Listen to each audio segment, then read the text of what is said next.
Oh, I might regret this. I asked for some questions from the audience.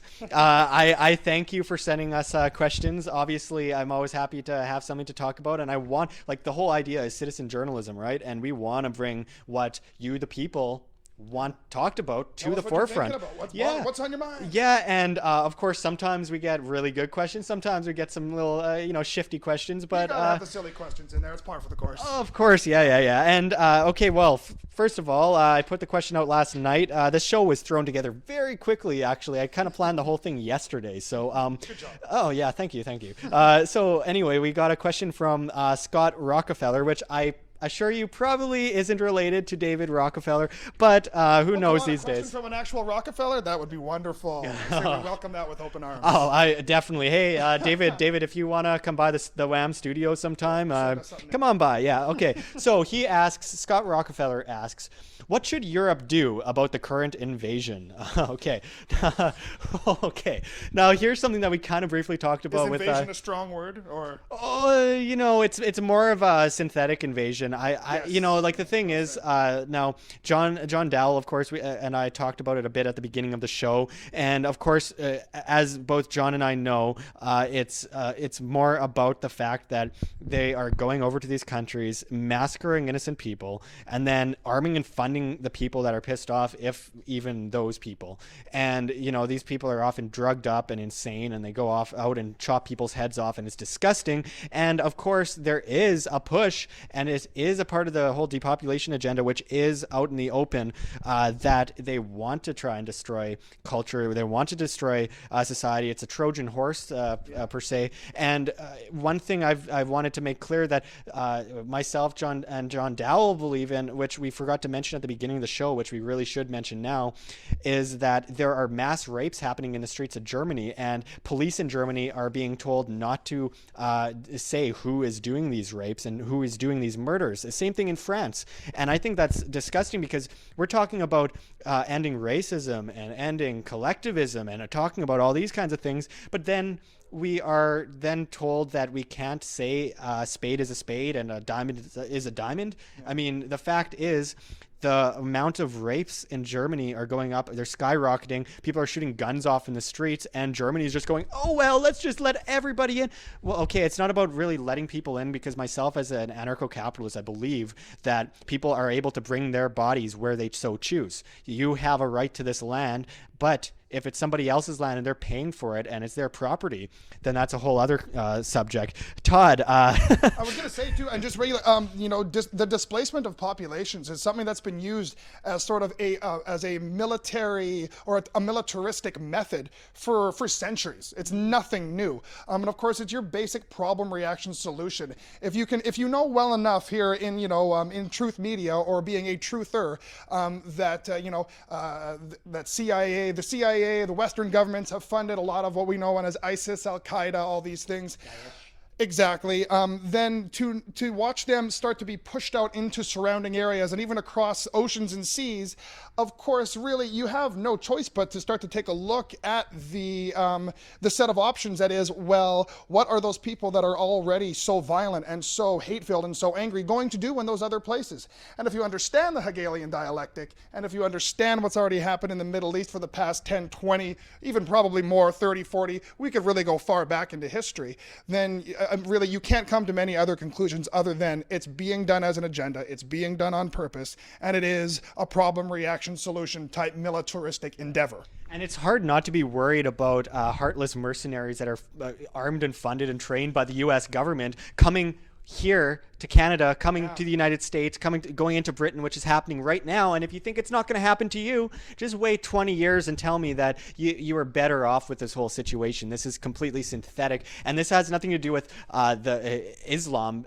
per se. There are the very extreme Islamic people that follow the Quran by every word and every idea, which is a problem, I do believe, because it totally leaves morals to the side and says, okay, well, we're allowed to marry a child. Of other religions yeah, as well too. There's some really messed up stuff involved there, but I also know that like half of the people that subscribe to World Alternative Media are Muslim, and they agree with me. I get so many incredible Largest religion people. in the world, right? Well, of course, yeah. And I get so many incredible people that are Muslims that come to WAM and say, I totally agree with you, but my whole family thinks I'm a terrible person if I talk about this, or my friends say, or blah, blah, blah, blah, blah. Or even because I'm a Muslim, they say I'm racist against myself. And it's like, no, we got to allow freedom of speech here. This is what people like Lauren Southern are talking about when it comes to PC culture. We're stopped from being able to say the truth, the reality, because the reality makes us unpopular. And that's just not the way to go. Then something bad happens, and we all struggle to find the right conversations and the right ways to actually move forward and heal from a disaster.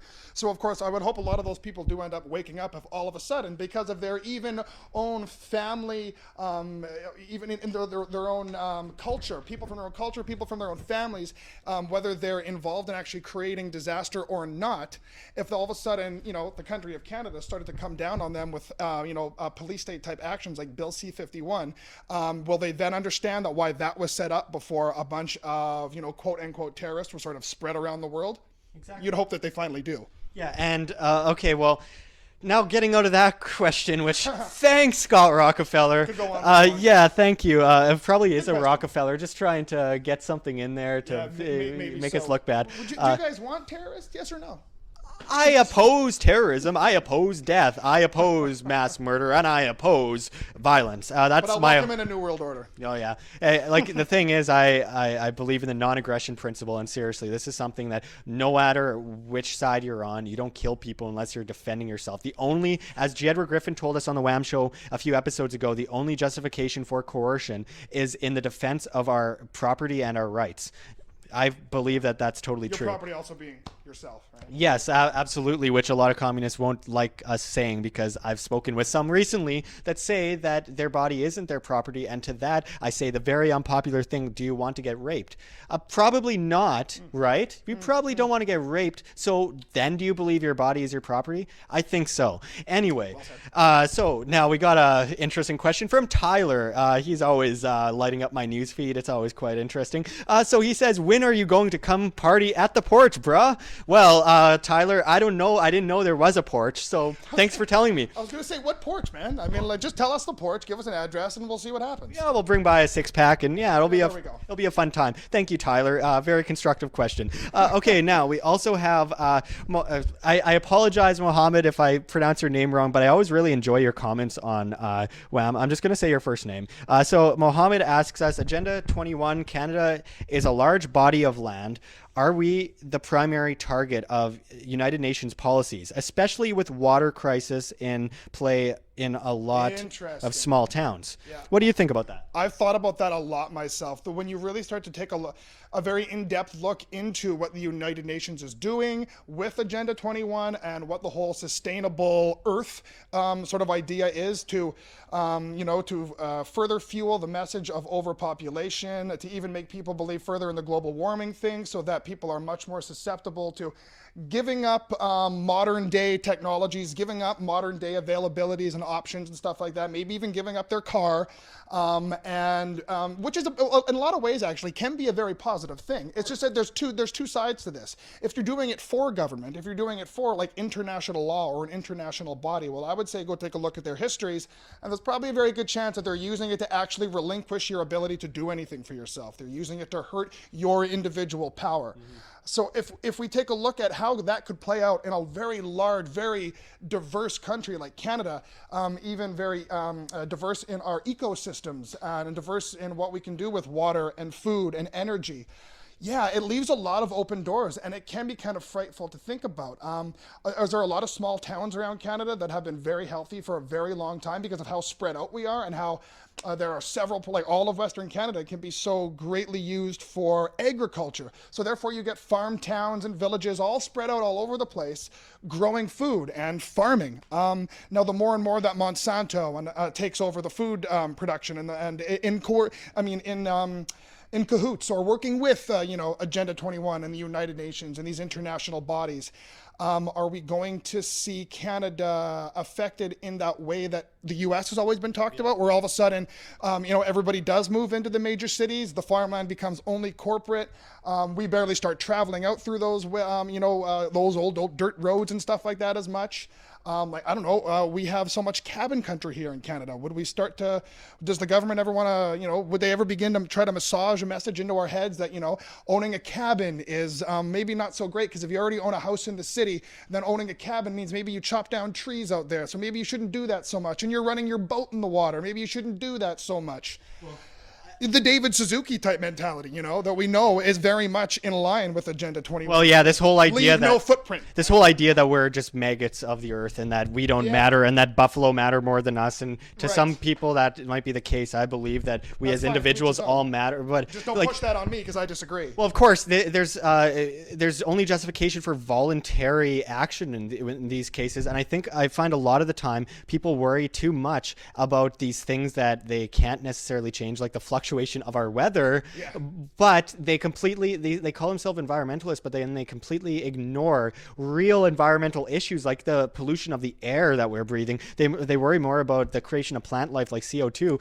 instead of talking about, for example, you're walking down the street and you're breathing in these toxic fumes from all the vehicles. Let's look at that a bit more. And also, I wanted to mention that there's a lot of stuff happening around Manitoba right now that involves Agenda 21. A lot of people moving from small towns because they're totally broke to big cities. That was part of Agenda 21, was to move people from small towns to big cities. Right. And right now, the rural areas of Manitoba are in chaos.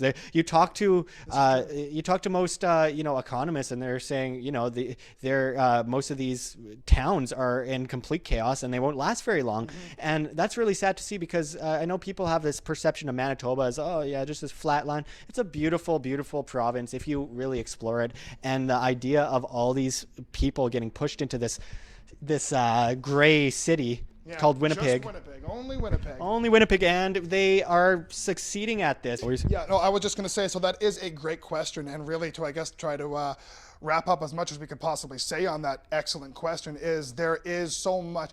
The Agenda 21 and sustainable development type programs and mentality is so far reaching. It's so widespread that, that's what makes that such a great question. So keep watching, keep looking for those kinds of signs so that we can talk about it more, because are we seeing some signs starting to show an actual movement towards those things in even around Winnipeg? Yes. Are there many more that could be right down the line? Yes, of course. So we need to be very watchful. We have to be vigilant.